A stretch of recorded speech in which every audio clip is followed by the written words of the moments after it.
അനീഷിൻ്റെ അമ്മയെയും അനിയനെയും കണ്ട് ബ്ലാങ്ക് ഔട്ടായി അവിടെ ആക്ടിവിറ്റി ഏരിയയിൽ കിടക്കുകയാണ് അനീഷ്. അനീഷിന് ഒരു മുട്ടൻ പണിയാണ് ബിഗ് ബോസ് കൊടുത്തത്. 7ൻ്റെ പണിയാണ് വീട്ടുകാർ കയറിയപ്പോൾ അനീഷിന് കൊടുത്തത്. ഒരു മുട്ടൻ ടാസ്ക് കൊടുത്തു. ആ ടാസ്ക് കംപ്ലീറ്റ് ചെയ്യാൻ അനീഷ് ഒരുപാട് സമയമെടുത്തു. ശരിക്കും കംപ്ലീറ്റ് ചെയ്യാനും സാധിച്ചില്ല. അതിൻ്റെ ഒരു വിഷമവും ഉണ്ട് അനീഷിന്. അപ്പോൾ അമ്മയും അനിയനും ആക്ടിവിറ്റി ഏരിയയിലേക്ക് ചെന്ന് കണ്ടോളാൻ ബിഗ് ബോസ് അനൗൺസ് ചെയ്തു. കാരണം അനീഷ് ടാസ്ക് കംപ്ലീറ്റ് ചെയ്തിട്ട് വീട്ടിലേക്ക് കയറാൻ പറഞ്ഞിട്ടും അനീഷ് അവിടെ കിടക്കുകയാണ്. അനീഷ് അവിടെ കിടന്നു പോയി. കാരണം അത്രയും നേരം നീണ്ടു നിന്ന ഒരു ടാസ്ക് ആയിരുന്നു കൊടുത്തത്. അപ്പോൾ അമ്മയും അനിയനും നേരെ ആക്ടിവിറ്റി ഏരിയയിലേക്ക് കയറി ചെല്ലുന്നു. അപ്പോൾ അവരെ ഫേസ് ചെയ്യാൻ പോലും പറ്റുന്നില്ല. ആക്ടിവിറ്റി ഏരിയയിൽ അമ്മയും അനിയനും കയറി കഴിഞ്ഞപ്പോൾ മുഖം പൊത്തിപ്പിടിച്ച് അവിടെ കിടക്കുകയാണ് അനീഷ്. അവസാനം എണീക്കടാ എന്ന് പറഞ്ഞ് അനിയനെ എണീപ്പിച്ച് അനിയനെ കെട്ടിപ്പിടിക്കുന്നു.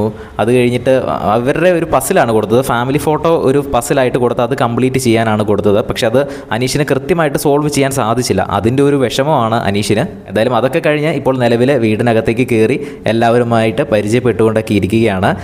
എല്ലാവരും കൂടെ ചേർന്ന് അനിയനെ കൊണ്ട് ഒരു ഉമ്മയൊക്കെ കൊടുപ്പിക്കുന്നുണ്ട്. എന്തായാലും രണ്ടുപേരുടെ ഫാമിലിയും ഇപ്പോൾ വീട്ടിനകത്തുണ്ട്. വളരെ സന്തോഷമായിട്ട് ഇപ്പോൾ നിലവിൽ ലൈവ് ഓടിക്കൊണ്ടിരിക്കുകയാണ്. കൂടുതൽ ബിഗ് ബോസ് അപ്ഡേറ്റുകൾക്കായിട്ട് ചാനൽ ഒന്ന് സബ്സ്ക്രൈബ് ചെയ്യുക.